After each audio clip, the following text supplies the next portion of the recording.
2026 में कौन सा म्यूचुअल फंड है जो आपके पैसे को डबल, ट्रिपल या फिर करोड़पति बना सकता है।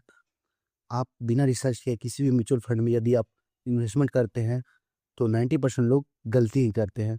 आज की इसमें हम आपको स्टेप बाय स्टेप बताएंगे कि 2026 के लिए कौन सा बेस्ट म्यूचुअल फंड है आपको इन्वेस्टमेंट करने के लिए, जो बिगिनर के लिए सही हो और एक अच्छा खासा रिटर्न जनरेट करके देगा।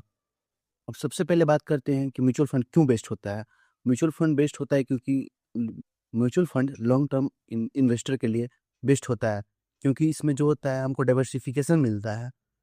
और सेकंड जो होता है हमको इसमें जो होता है ऐसे भी फ्लेक्सिबिलिटी होता है। मान लीजिए आप हर एक महीने 1000 रुपये का एस करते हैं और आप चाहते हैं कि अगले महीने हम 1500 का एस करें, तो आप सेटअप एस से आप उसको कर सकते हैं।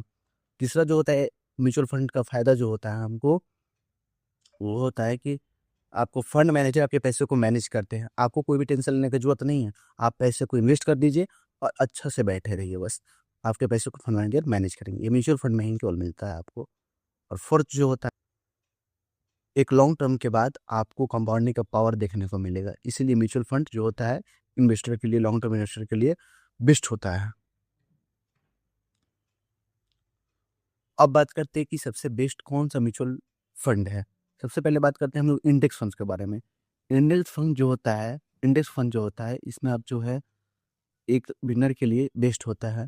इसमें जो है आपको एक स्टेबल रिटर्न देखने को मिलता है। जैसे एग्जांपल के लिए निफ्टी 50 इंडेक्स फंड।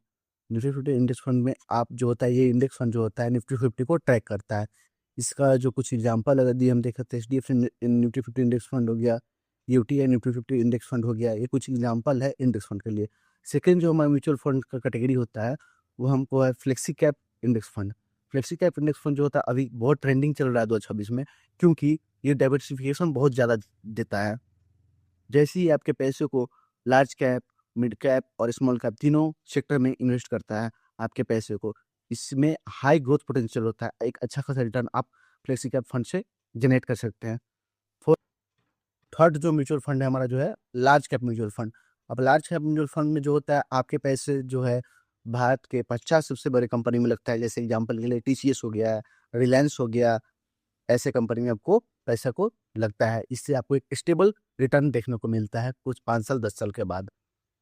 फोर्थ, यदि आप कुछ ले सकते हैं रिस्क, तो आपके लिए मिड कैप और स्मॉल कैप भी सही है। एक अच्छा खासा रिटर्न देखने को इससे भी आपको मिलेगा। अब कुछ ऐसा मिस्टेक है जो आपको म्यूचुअल फंड में एसआईपी करते वक्त नहीं करना है। जैसे क्या कि जब भी मार्केट क्रैश हो तो पैनिक होकर सेल नहीं करना है। आपको एसआईपी रेगुलर कर, कुछ समय बाद एक अच्छा खासा आपको रिटर्न जनरेट करके देगा ये। अब हम लोग समझते हैं एसआईपी स्ट्रेटेजी क्या होता है। तो एसआईपी स्ट्रेटेजी होता है जिसमें आप मान लीजिए अपने पैसे को 5 साल 10 साल या फिर 15 साल की इन्वेस्टमेंट करते हैं, तो ये एक अच्छा खासा आपको रिटर्न आने वाले समय में बनाकर। तो ऐसे ही इन्वेस्टमेंट टिप्स के लिए, ऐसे इन्वेस्टमेंट वीडियो के लिए आप मेरे चैनल को सब्सक्राइब जरूर करिएगा, वीडियोज को भी लाइक कर दीजिएगा और कमेंट में जरूर बताइएगा कि कैसा लगा आपको ये वीडियो। और हाँ दोस्तों, ये हमारा कोई रिकमेंडेशन नहीं है। आप अपने रिसर्च एनालिस्ट से संपर्क करिएगा और खुद से रिसर्च करने के बाद ही इन्वेस्टमेंट करिएगा। तब तक के लिए बाय।